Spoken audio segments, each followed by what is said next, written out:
Bonjour tout le monde, c'est Régis en personne, donc je viens de revenir, en fait, ça fait peut-être 1 heure et demie que je suis revenu. J'étais encore dans la forêt ce matin même. Je viens d'arriver et là, je vais faire 2 vidéos pour expliquer les 2 régions que je suis allé visiter. Donc je suis allé visiter la région d'Orford, dans le coin de l'Estrie, hein, généralement nommé l'Estrie. Et après ça, je suis allé. Donc, j'ai passé 2 jours là-bas, et ben, 1 jour et demi, et j'ai aussi passé 1 jour et demi à la région de Tilly. Donc ça, je vais en parler dans la vidéo d'après. Donc cette vidéo-là ici est dédiée à Orford. Laissez-moi juste dire un petit mot pour les anglophones avant de continuer. So guys, if you're English speaking, I apologize. This video is going to be in French only, mostly because, as you know, the odds are that in these areas are mostly going to be French-speaking people. So I don't want to do the video twice. It's a lot of work.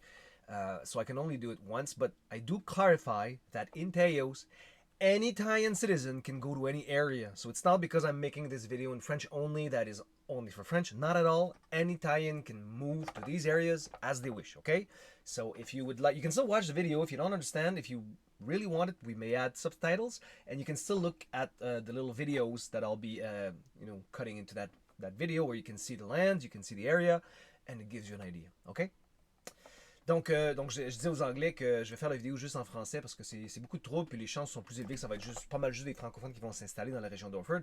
Mais quand même, Taos, c'est pour tout le monde. Hein. Tous citoyens de Taos peuvent s'installer dans n'importe quelle région de Taos dans le monde entier. Donc, c'est fort possible que les Anglais décident de venir aussi, puis ils ont le droit. OK? Donc, ça va être une vidéo français seulement. Donc je suis allé visiter la région d'Orford. Je suis parti lundi soir en soirée.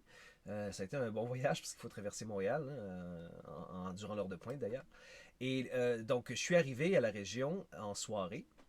J'ai eu le temps de visiter, comme j'avais pas beaucoup de temps là, donc quand je suis arrivé, donc j'ai eu le temps de me trouver un coin. Là, Pierre m'avait donné des instructions à peu près où il voulait s'installer, où les zones que lui explorait pour un village. Donc j'ai décidé d'aller voir ça en premier.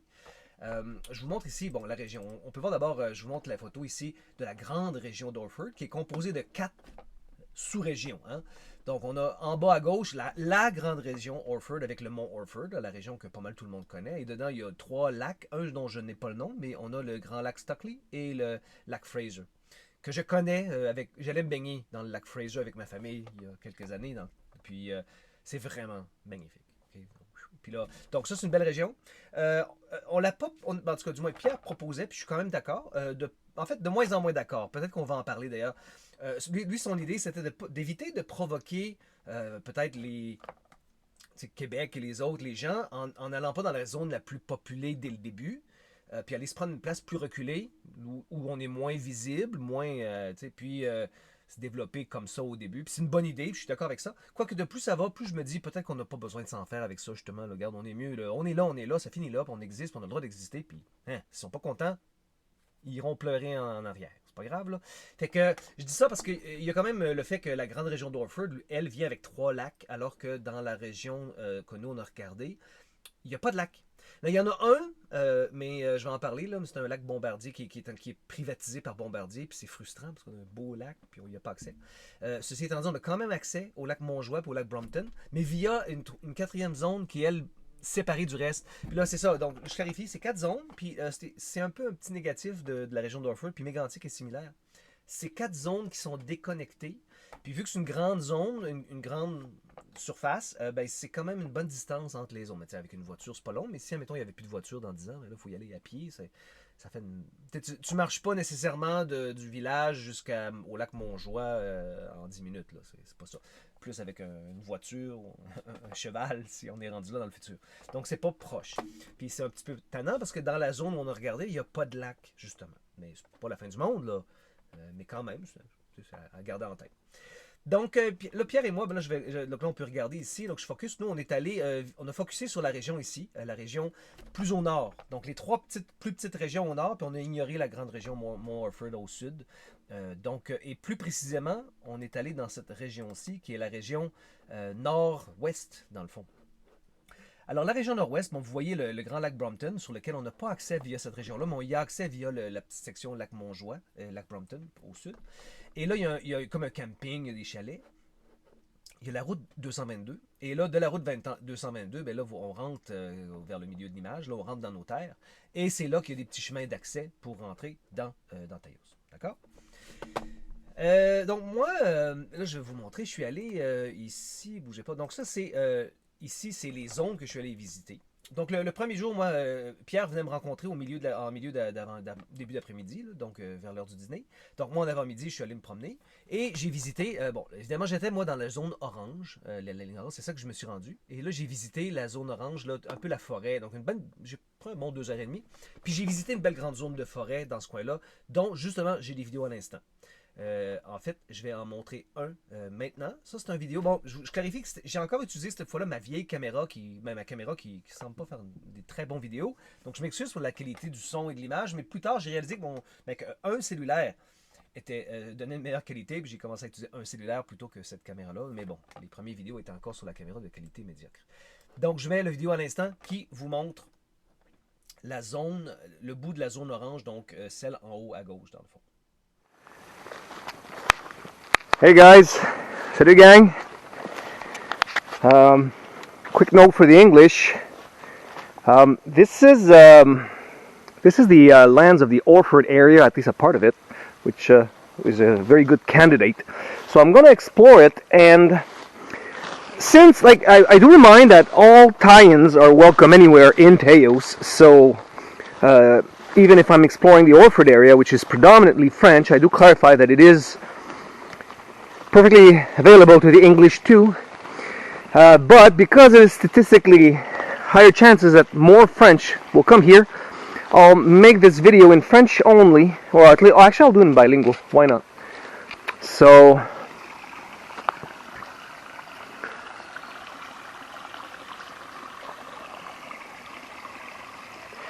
this is the Orford area that I'm exploring. Bonjour tout le monde. En fait, ce que je disais, je vais faire une vidéo bilingue en fait, après réflexion.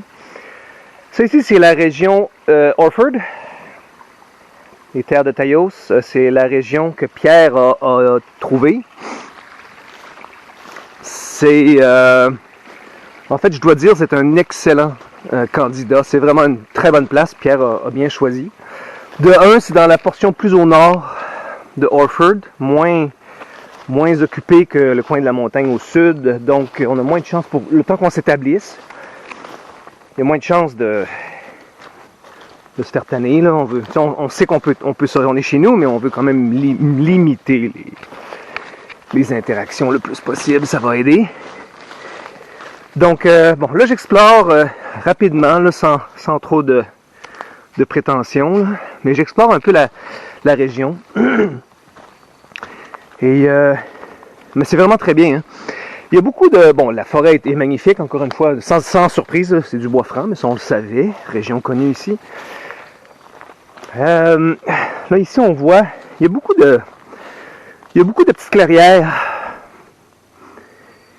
Donc ça c'est vraiment plaisant, autre qu'une belle forêt relativement facile à marcher, encore une fois, une forêt mature de grands arbres. Donc les clairières... Donc il y a 3 petits ruisseaux. En fait, là je n'ai vu un, on vient de le voir sur la caméra. C'est un ruisseau, c'est pas vraiment une rivière, c'est plus un ruisseau. Donc probablement pas assez pour gérer l'électricité, mais certainement assez pour fournir de l'eau à boire. Donc un peu plus de surface. Hein. Les clairières sont souvent légèrement marécageuses, mais c'est des marécages très légers. Je peux pas dire que c'est très lourd comme zone marécageuse. Donc ça, c'est en plus, souvenez-vous qu'il n'y a plus beaucoup dans la dernière semaine où je viens. Là, il y a une semaine qui pleut, donc il y a sûrement une accumulation d'eau un peu plus élevée que d'habitude. Mais on peut voir, justement là ici, une petite clairière ici. Donc c'est relativement sec, mais il y a des petites zones d'eau, comme on peut voir. Mais c'est très mineur à ce que j'ai vu à date. Là. On ne peut pas dire que c'est des marécages majeurs, donc extrêmement facile à drainer dans le fond, donc avec légèrement d'effort, tout ceci va devenir cultivable en fait. On peut voir justement ici une zone peut-être un peu plus marécageuse en arrière des arbres ici là. Mais c'est pas des marécages profonds, c'est pas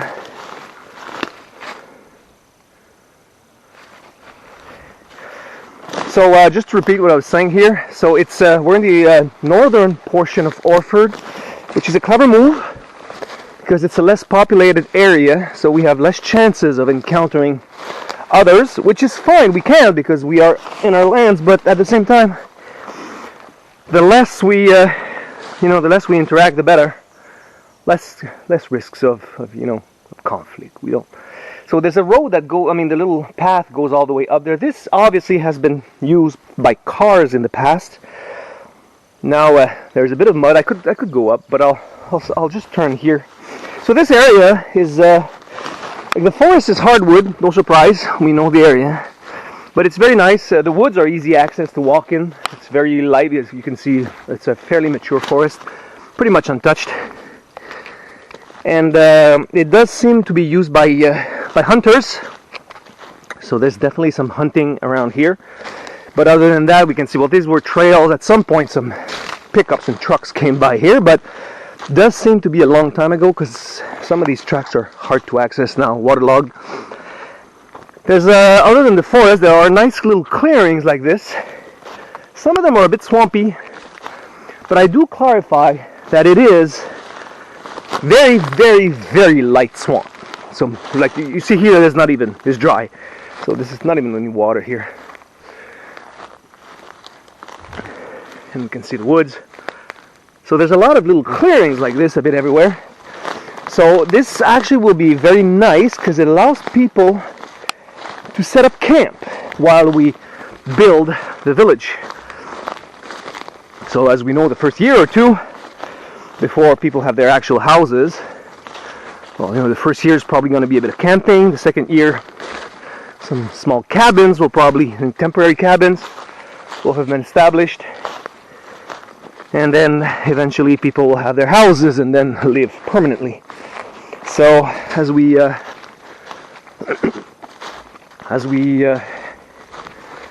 progress towards the establishment of a town, so these little clearings will prove very, very, very useful. And there's quite a few clearings. I'm not visiting the whole area, but as you walk, very, very quickly you find more clearings.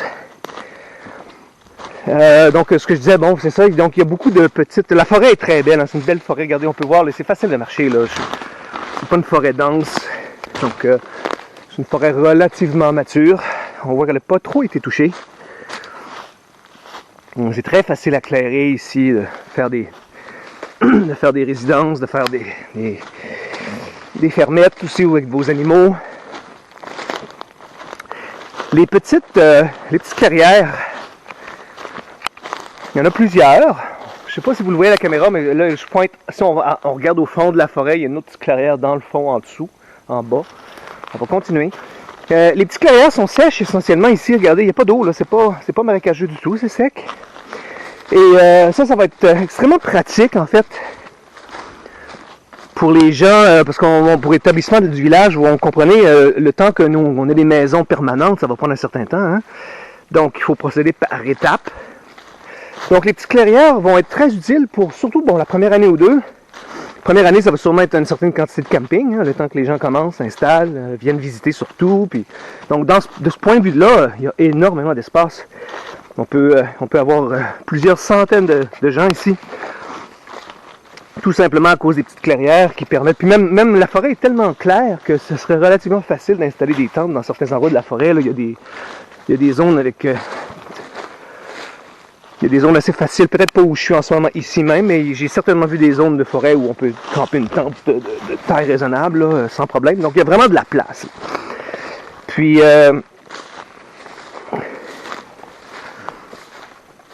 là, souvenez-vous qu'il y a plus, comme je disais la dernière semaine, là, avant que je vienne, c'est normal, ça sera peut-être un peu plus humide, mais il y a quand même certains petits, légers aspects de marécage léger. On peut voir certaines plantes plus typiques des marécages.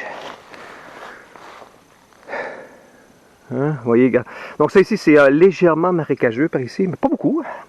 C'est très facile à drainer essentiellement.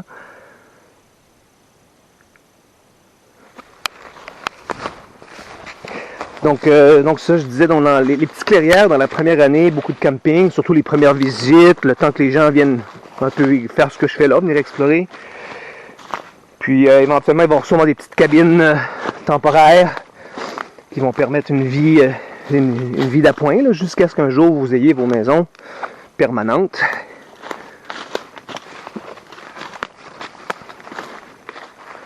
Où vous pourrez...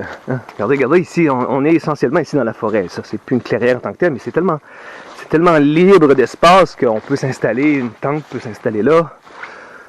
Donc, là, on arrive ici. Encore une fois, bon, ici, encore une fois, une petite branche de petit ruisseau. Donc, c'est vraiment un ruisseau. C'est pas une rivière. Il n'y a pas assez de force pour générer de l'électricité. Mais ça fournit certainement de l'eau pour boire. Ce qui est quand même le plus important, hein, je pense qu'on peut s'entendre sur ça. Vu les marécages, on peut supposer que la nappe d'eau est quand même assez élevée.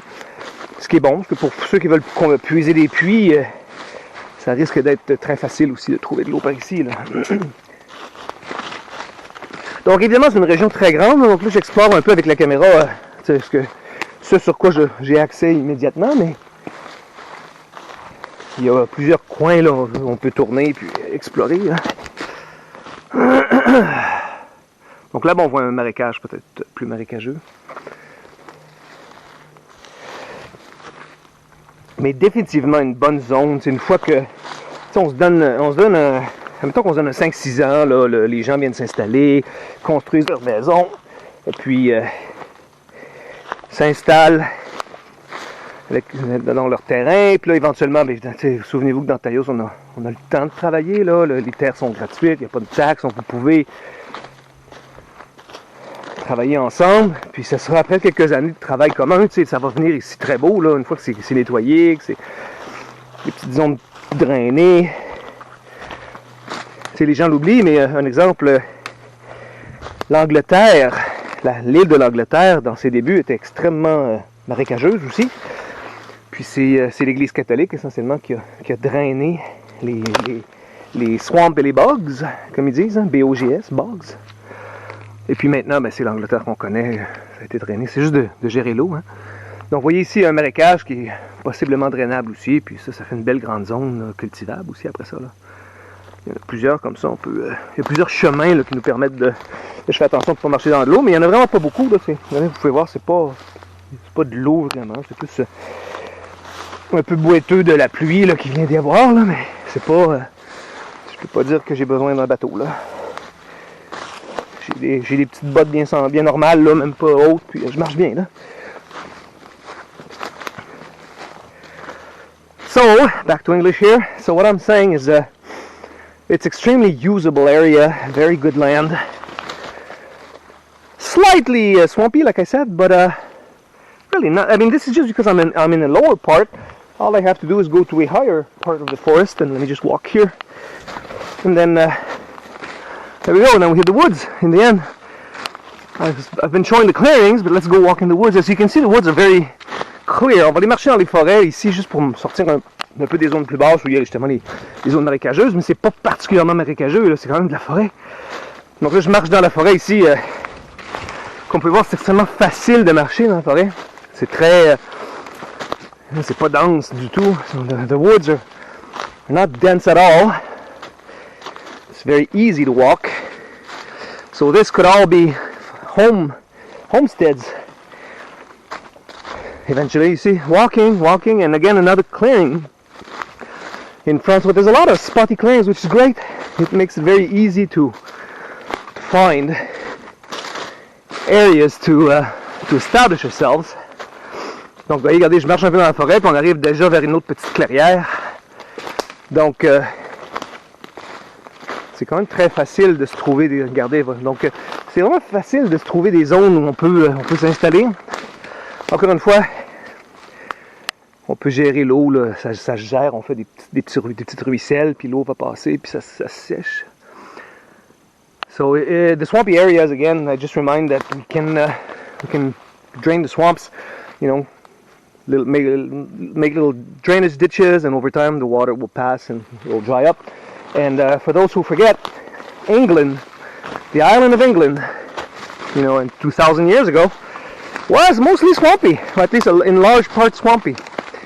And it's the Catholic Church who drained most of the swamps through with its people, and then eventually the swamps were all out, and it's England as we know, pretty much all usable.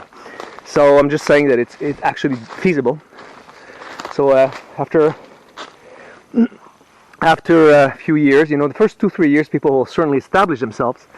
But after that, you know, in 5-6 years, well, remember that in Taos, lands are free and there's no taxes, so people can work because they want to, so people can establish themselves, and after 5-6 years, this area would be, once it's cleaned up a bit, would become really nice.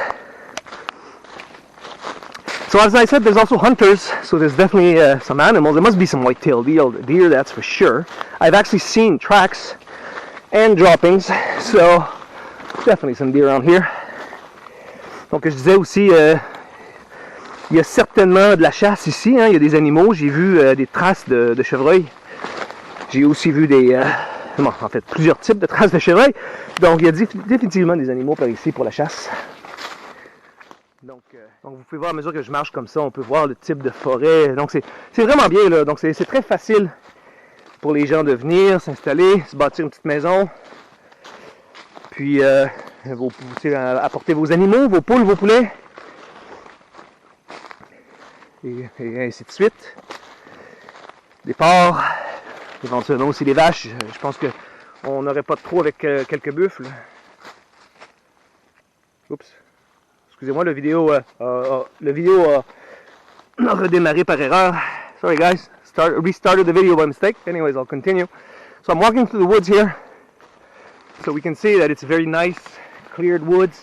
It's very easy to walk. So it's very easy for people to come and, you know, I don't know, like here, pick up right here, build a little house. It doesn't have to be huge, just a house. I don't know, you know, 25 feet, something like that. Look at that. And after that, start to set yourself up. Get your chickens, your, you know, pork, everything else, cows, cattle, buffalo, everything can be around here. So beautiful area, and so everybody gets there. I think it's more or less 5 acres around here. We could give. It's not a huge area though. It's not as big as the Mattawa region, but still perfectly fine. As we can see, look at that, another little clearing here, and it's dry. I can walk anywhere. This is not a swamp.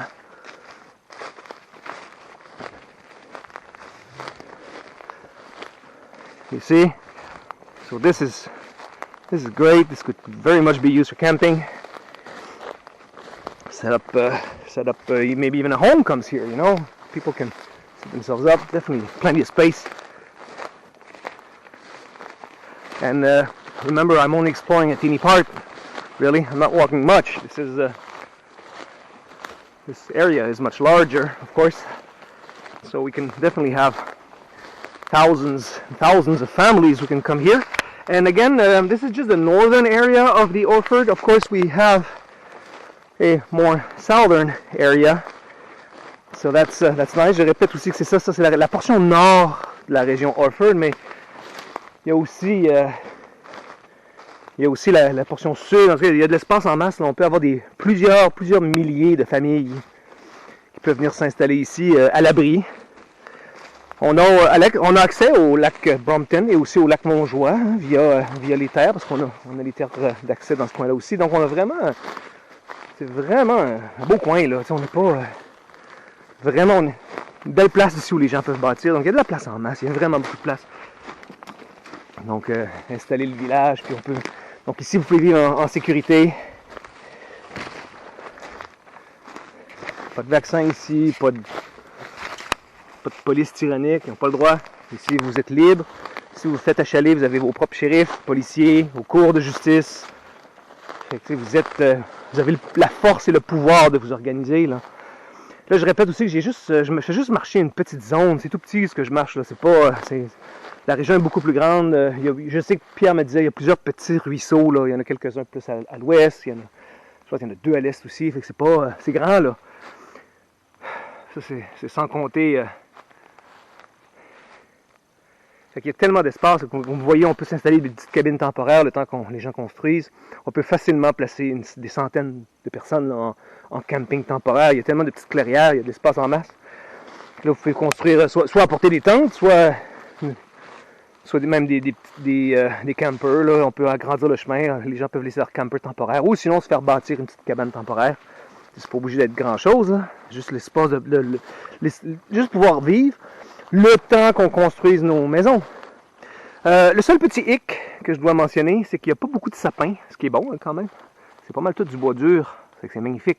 Mais pour construire des cabanes en bois rond du moins, c'est pas moins possible. Je dirais que c'est peut-être pas possible ici. Il n'y a pas assez de sapins pour construire. Peut-être qu'on pourrait en faire une ou deux si on travaillait fort, mais je pense pas qu'on pourrait en faire des centaines et des centaines. Regardez, c'est tout du feuillu là.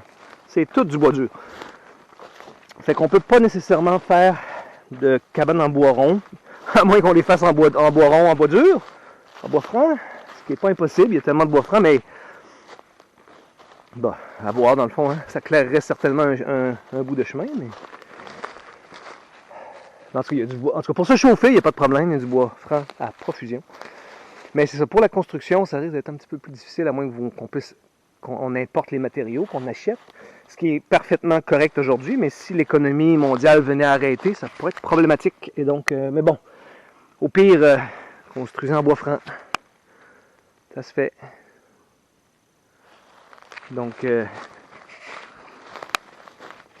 je marche au hasard, là, je suis même pas l'an perdu, mais faites-vous-en pas, là, avec une boussole, je vais me retrouver assez. C'est un petit bois, parce que je reste dans une zone petite quand même, c'est pas une très grande zone. Mais regardez comme la forêt est vraiment bien, c'est pas très dense, là, c'est vraiment facile de s'installer.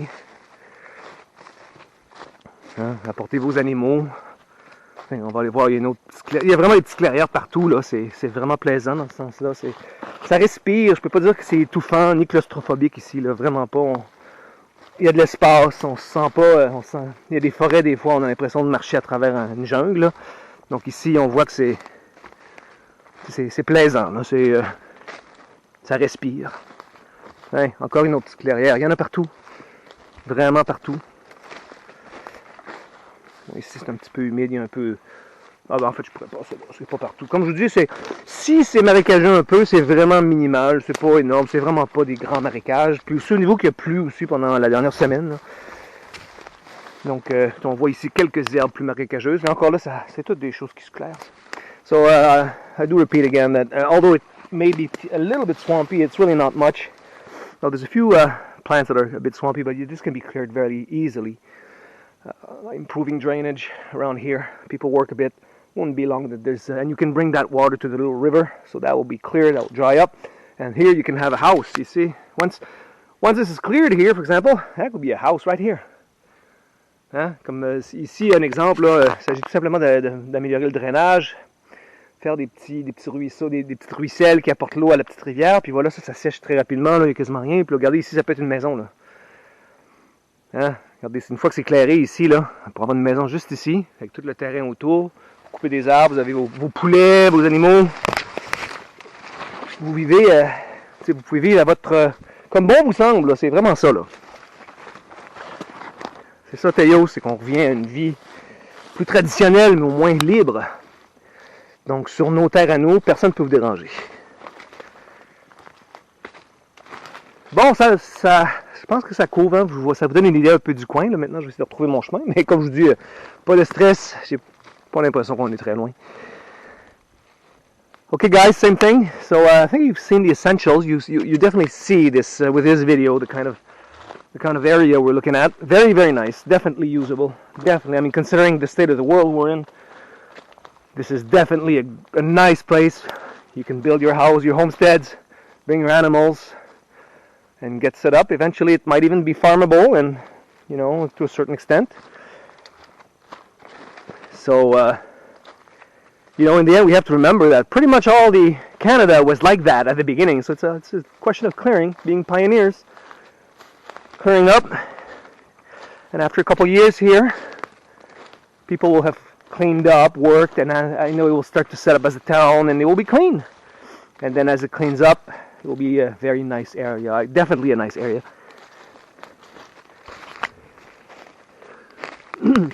And I do remind you guys again that yeah, we have access. This is just the northern part, but there's also a lot of southern parts. We have the mountain of Mount Orford. We do have access to Lake Brompton and Lake Montjoie, as we have public lands in that area too. And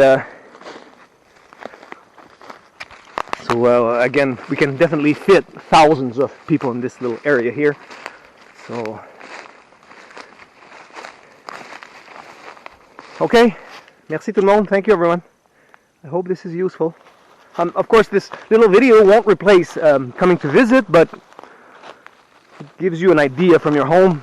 Maybe make your ideas if you want to come to visit. Donc, comme je disais, ce petit vidéo vous remplacera probablement pas une visite physique, mais ça vous donne au moins une petite idée quand vous êtes dans le confort de votre maison là. Si c'est quel genre d'endroit que vous aimeriez vivre. Moi, je dirais que oui. Moi, j'aimerais vivre ici. C'est certainement magnifique. Il y a certainement ici un village magnifique qui peut être créé. Alors, donc j'espère que le petit vidéo est utile. Puis, comme on va sûrement venir visiter ici les environs en groupe, que vous puissiez le sentir vous-même. Regardez ça, la belle petite clairière ici. Regardez ça. Wow! Magnifique. On peut voir, c'est sec. Ici, je peux marcher là-bas, peut-être un peu, même pas. Ah, ici, peut-être un peu d'eau ici, mais on voit que c'est pas grand-chose. C'est assez facile ici de faire passer l'eau. Donc, vous voyez, ici, ça pourrait être encore une maison éventuellement ici, là. Donc,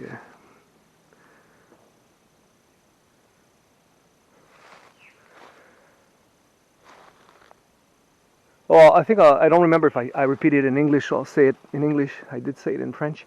But so as we can see, it's pretty much all hardwood forest, which is great, of course. But it does have a small negative, is that it's not simple to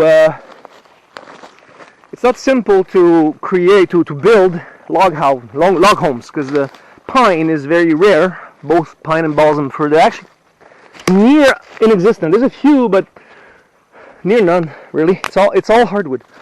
So as good as it is, it's great. You can heat yourself and all, but for building log homes, it's not so great, because obviously it's much harder to build.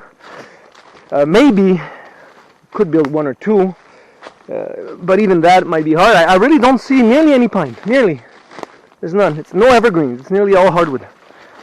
So that is to be considered for building. That may not be so simple unless people use hardwood to build their homes, which is also possible. Maybe make some planks if you have a sawmill. But remember, we need electricity for that, and while it is available now, it may not be in the future. And I mention all this too because remember that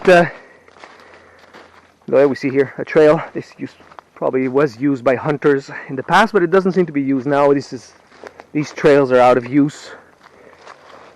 Haven't been used for a while. It's very obvious. So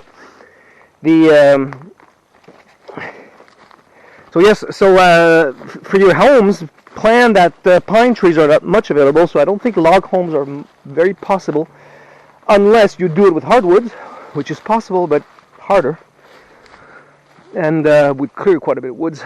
And so keep that in mind. And yes, I know that people could say, well, I'm going to purchase materials, which is absolutely fine. But do keep in mind that it is available today, but may not be in the future if the world economy was to decline to a point where it stops, and due to carbon taxes, and then, well, some educated people might guess that it is a seriously possible scenario.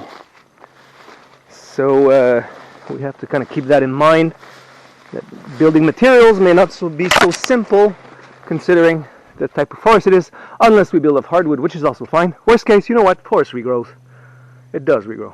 So cut the wood, clear, makes it easier to farm. Oh, there we go. Here's a little swampy area here, but as you can see, this is not a lake. It's barely swampy. Definitely can be drained. And but you see here is dry, so it's not huge.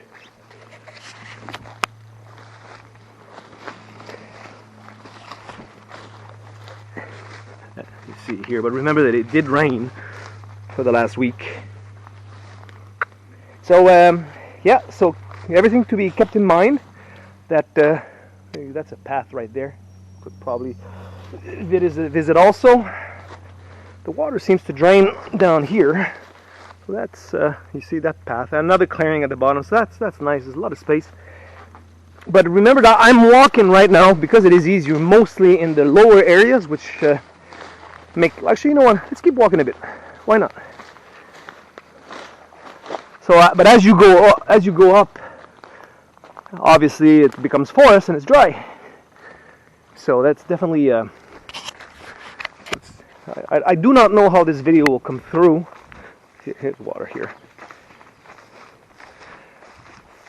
I do not know how. There's very few mosquitoes, by the way. Donc je mentionne ce que je disais. Il y a vraiment beaucoup de petites clairières, mais ultimement, quand on monte comme ça plus haut, ben là ça sèche. Hein? L'eau, il y a moins d'eau, autre que des petits. Regardez ça, mais ça c'est plus des petits. Ça fait une semaine qu'il pleut, là, c'est comme des petits points d'eau qui peuvent drainer.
Comme vous pouvez voir, c'est vraiment une zone magnifique, c'est de la super belle forêt. Il y a quand même beaucoup de marécages, mais c'est pas une mauvaise chose. Parce que, bon, c'est des marécages légers. Moi, je l'ai bien vu, c'est pas des marécages lourds, c'est pas des mini-lacs à maringouin, là. Non, c'est pas ça. C'est vraiment des marécages, le bon type de marécage. Des marécages très légers, qui, drainent l'eau. C'est le type de marécage qui traîne l'eau. D'ailleurs, je dois mentionner, quand j'étais là-bas, j'ai remarqué le nombre, il n'y avait quasiment pas de maringouins. Tu sais, pour une zone qui a quand même des marécages, il n'y a pas de maringouins, vraiment, il n'y en a quasiment pas. Ça démontre bien le type de marécages qui sont des marécages filtrants d'eau. Donc, des milieux humides, là. Donc, c'est bien, ça filtre l'eau. Il y a aussi le fait que des fois, il y en a peut-être un peu trop. Puis, c'est aussi le fait que ce sont des marécages superficiels. Ils sont faciles à drainer.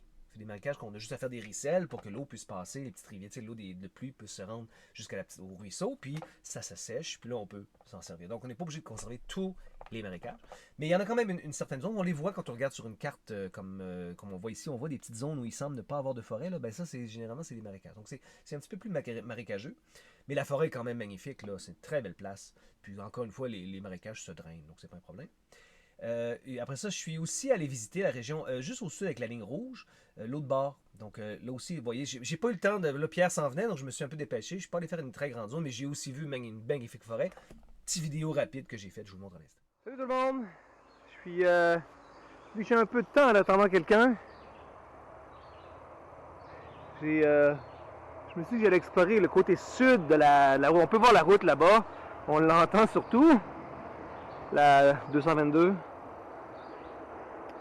Du moins dans la juridiction du Québec. Elle n'a pas de numéro ni de nom dans la juridiction italienne, mais bon, on se comprend. Donc ici, je suis venu, donc je suis au sud ici de la 222. Alors je viens voir l'autre portion, c'est encore des terres de Taos, juste pas la section que l'on vise en premier, mais définitivement la deuxième section. Hein, les gens peuvent certainement venir ici s'installer aussi, ça fait partie de nos terres. Donc l'idée, c'est qu'éventuellement, à mesure qu'on va grandir, on va prendre possession de tout ça. Donc là, je ne sais pas ce que la caméra réussit à capturer, mais c'est très beau. Ici, on a une belle clairière, encore une fois. On rentre dans la forêt. On voit qu'il y a des chasseurs ici qui opèrent. J'ai leur numéro, fait qu'on pourra les appeler et les informer que c'est terminé. Ça ne fait plus partie du Québec. En fait, ça n'a jamais fait partie, on s'entend. C'était des terres publiques ici avant. Et c'est maintenant l'État de Taos. Hein. Donc, c'est les terres privatisées de notre État maintenant. Donc, ça appartient au peuple de Taos et donc aux gens de Taos. Ce qui sera donc ici un jour vos maisons et vos terres. Mais bon, là, je l'explore ici rapidement. Ça nous donne une petite idée un peu. On voit encore des petites clairières un peu partout. La forêt est toujours comme la portion nord. La forêt est toujours très claire. Ici, on marche un petit chemin qui doit servir aux chasseurs. Ils doivent venir ici en véhicule. On voit que le chemin est un peu malmené, fait que c'est pas certainement très utilisé. Ou du moins de moins en moins utilisé. Hein.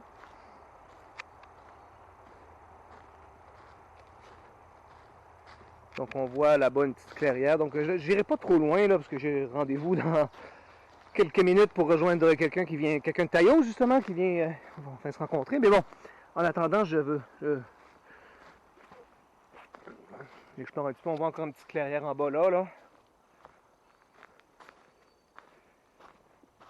Donc c'est vraiment très beau, hein. On voit la forêt ici, regardez, c'est extrêmement facile de tout simplement couper quelques arbres puis s'installer une maison. Hein. On peut pas dire que c'est très dense, très compliqué ici. Le sol est sec, c'est montagneux bien sûr un peu, mais c'est super. Hein. C'est vraiment très beau là.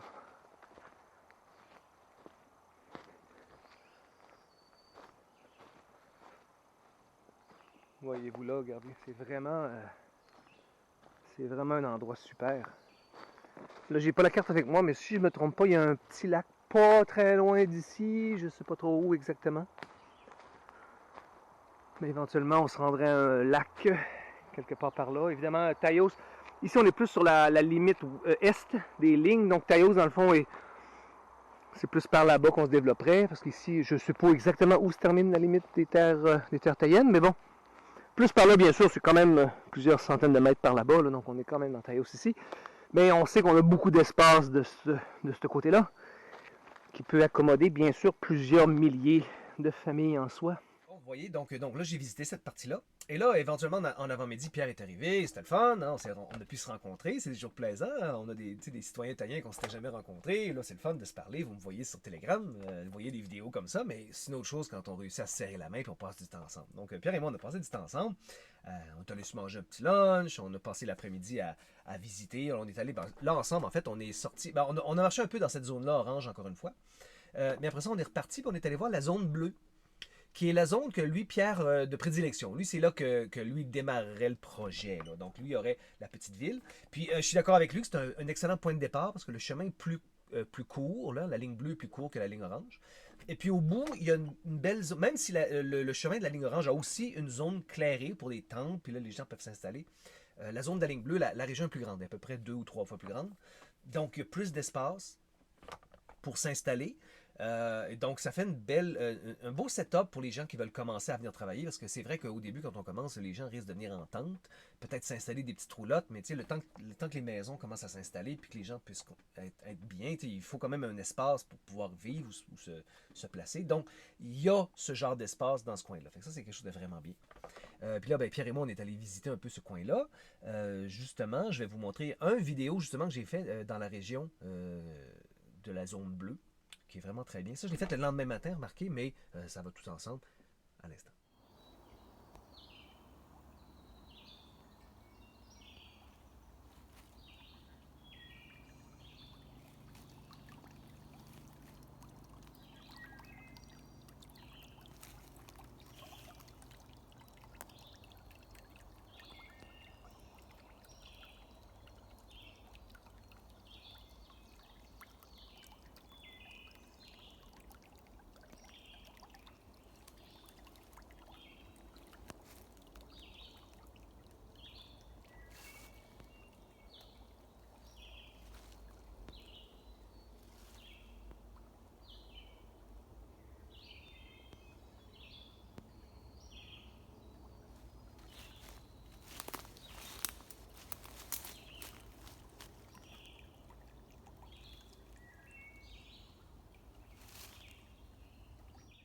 Bon, donc vous pouvez voir, c'est magnifique. C'est une forêt qui est superbe, là. Vraiment une belle forêt. C'est une belle forêt de feuillus, je le mentionne.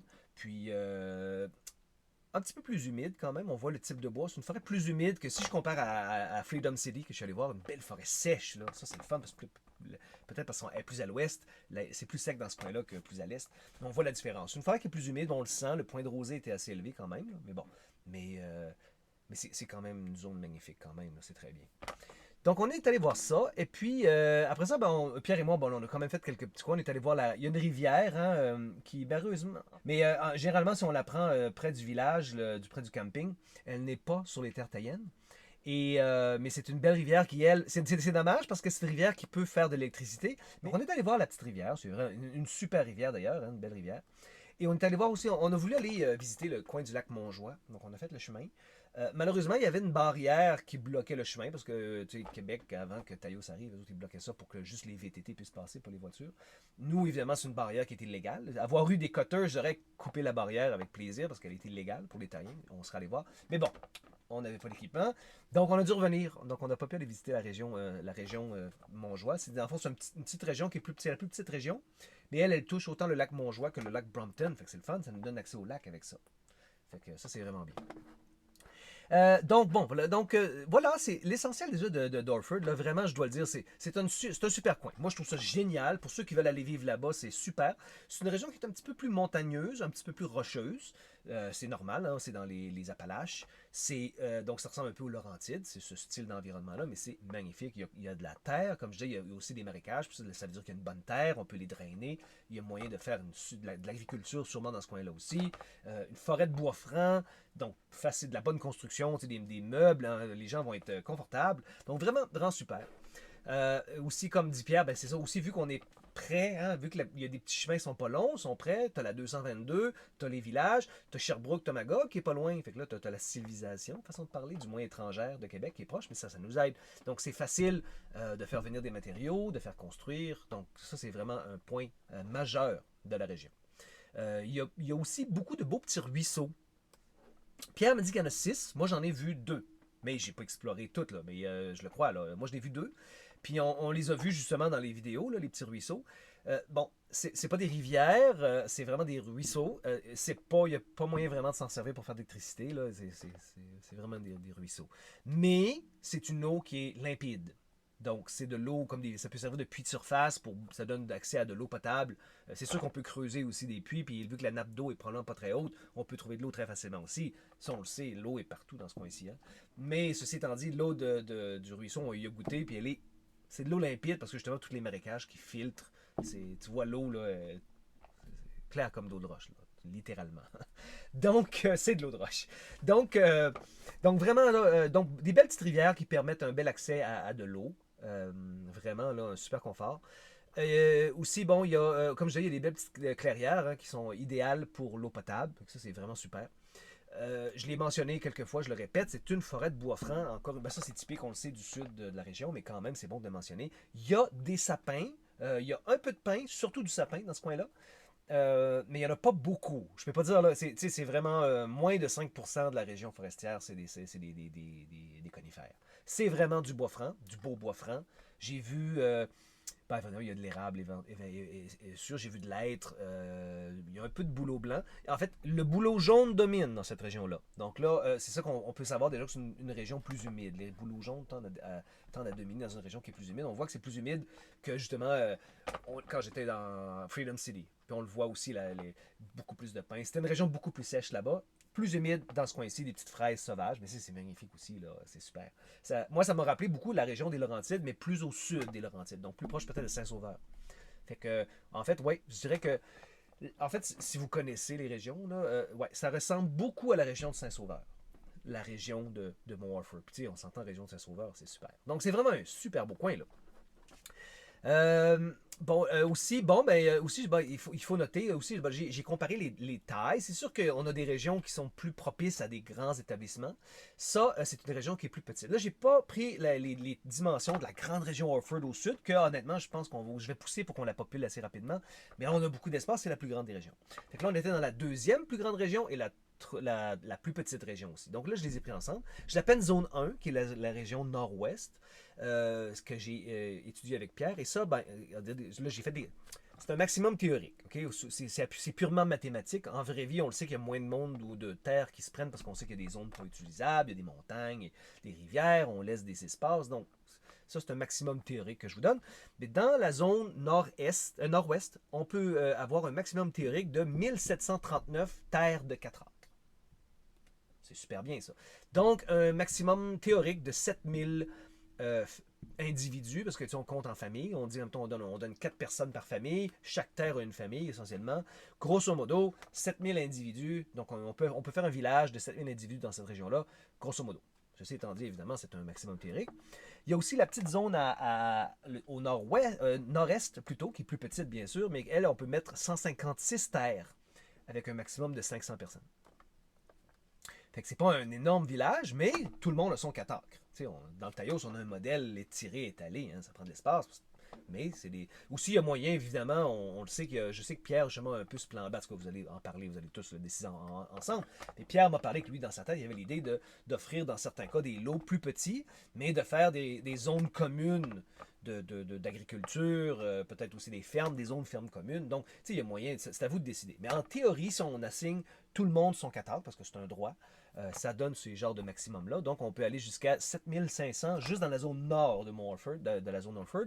Évidemment, là, je ne compte pas la petite région Montjoie et la région Morford, qui est la plus grande, mais il y a quand même la grosse montagne aussi. Hein. Mais il y a peut-être des gens qui sont contents de vivre en montagne. Si on regarde l'Alberta, dans le coin de Canmore, ben, les gens vivent en montagne. Donc, ça se fait. Puis, en plus, même l'agriculture peut se faire en montagne. Puis, on n'est pas habitué, nous, dans l'Est, parce qu'on a tellement des belles grandes régions dans les coins du Saint-Laurent qu'on ne les prend pas, les montagnes. Mais si on regarde l'Amérique du Sud, eux autres, ils minent, il y a des fermes en montagne, littéralement, ils sont habitués, puis bien en hauteur. Puis on a la même chose au Portugal. Hein, ils font des terrasses, puis ils font de la culture en terrasse. Ils utilisent l'espace qu'ils ont en montagne, sur le bord du Douro. Hein, donc, du fleuve du Douro, on est au Portugal, ils font ça aussi. Puis il y a d'autres régions dans le monde aussi. On est juste, nous, pas habitués parce qu'on n'en avait pas besoin. Et ceci étant dit, c'est disponible. Ça se fait pour quelqu'un qui veut le faire. Donc, bref, c'est pas mal ça. Donc, là, j'ai donné tous les bons côtés. Pour la région d'Orford, j'ai les petits négatifs, puis c'est mineur en tant que tel. Là. Comme je l'ai mentionné, c'est une forêt qui est plus humide, mais c'est similaire à la région, tant qu'à moi, là, c'est non scientifique, mais de mon expérience à moi, c'est similaire à la région de Saint-Sauveur. C'est vraiment très bien, là, quand même. Là. Un petit négatif, comme je l'ai mentionné aussi, c'est une région qui est divisée en 4 lots, en 4 régions séparées. C'est un petit peu tannant. Il y en a 2 qui sont proches. Les 2 régions du nord sont très très proches, séparées par une rivière, mais au sud, c'est plus loin un peu. C'est un petit peu dommage parce que là, il faut se promener. Exemple, il n'y a pas de lac. Hein? Il n'y a pas de lac dans les 2 régions du Nord. C'est un petit peu décevant. Il y en a un, mais c'est un lac qui est entouré, qui est privatisé par Bombardier, la compagnie Bombardier. Et donc, malheureusement, pas vraiment accès, à moins. Là, j'ai pas fait une évaluation en détail. Il y a peut-être un petit point pas privatisé, puis là, qui nous donnerait, nous, un accès, parce qu'on a théoriquement n'importe quoi qui n'est pas privatisé. Mais j'ai pas fait l'évaluation, mais c'est possible qu'il n'y en ait pas. Ça se peut que le lac soit entièrement privatisé. Donc, il faut faire une évaluation un peu. Il y a aussi.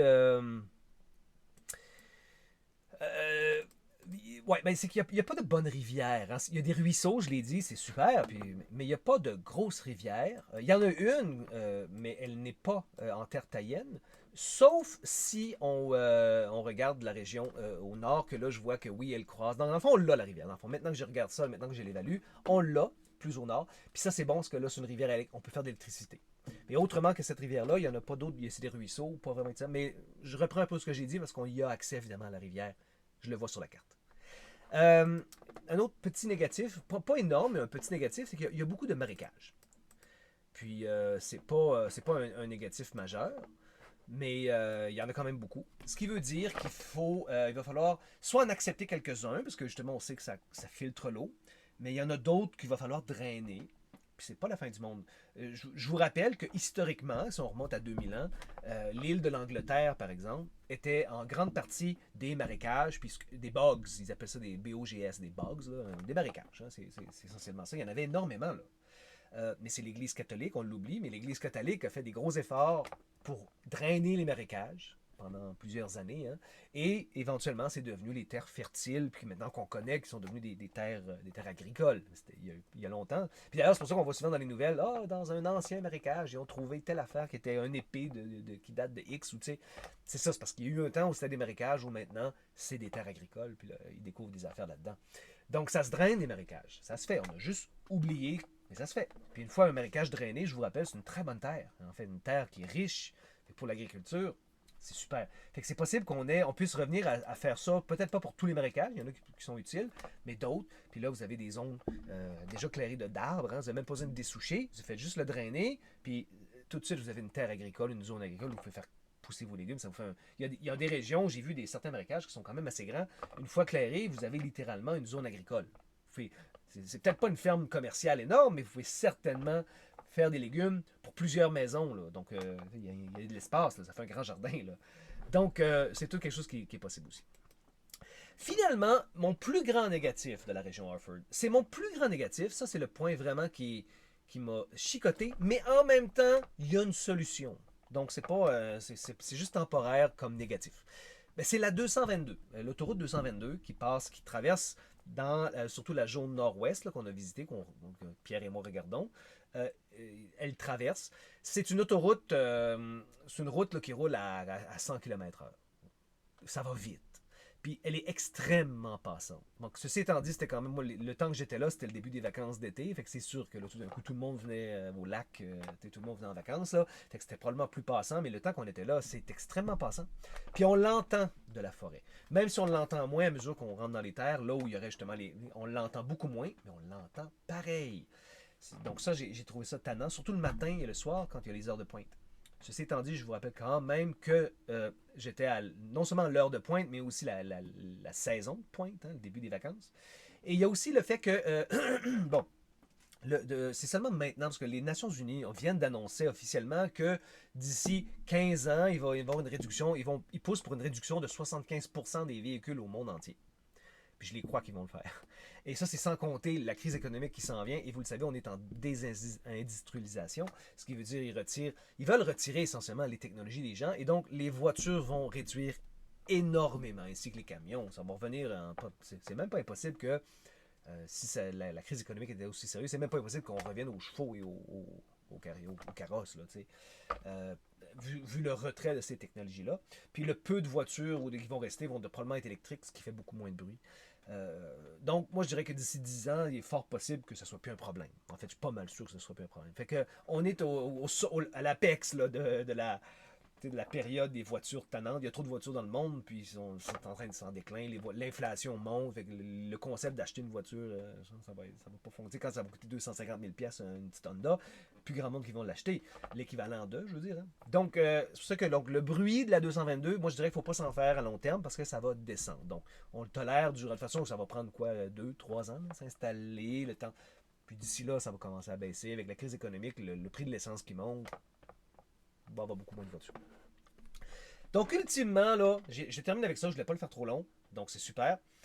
Donc, je confirme, Pierre a fait un super bon choix. C'est vraiment une super idée de s'installer dans le coin et de regarder. C'est vraiment génial. Un super point de départ. Je recommanderais quand même une discussion avec les gens pour voir si on ne s'installerait pas plus tôt dans la région du sud de Orford à cause de l'accès au lac. Ceci étant dit, ce n'est qu'un arbitraire parce que ultimement, dans la région du Nord, a des gros avantages aussi. C'est super. Pierre a raison qu'on est plus en paix, c'est plus éloigné, plus en retrait. Et surtout que là, je viens de voir, en regardant la carte, qu'on a accès à la grosse rivière. On a une zone qui passe en terre taïenne. Et ça change tout. Donc ultimement, super pour la région Orford. J'ai bien hâte de voir. J'espère que les gens vont aller le visiter. Puis idéalement, même commencer à construire subito presto. Merci. Au revoir.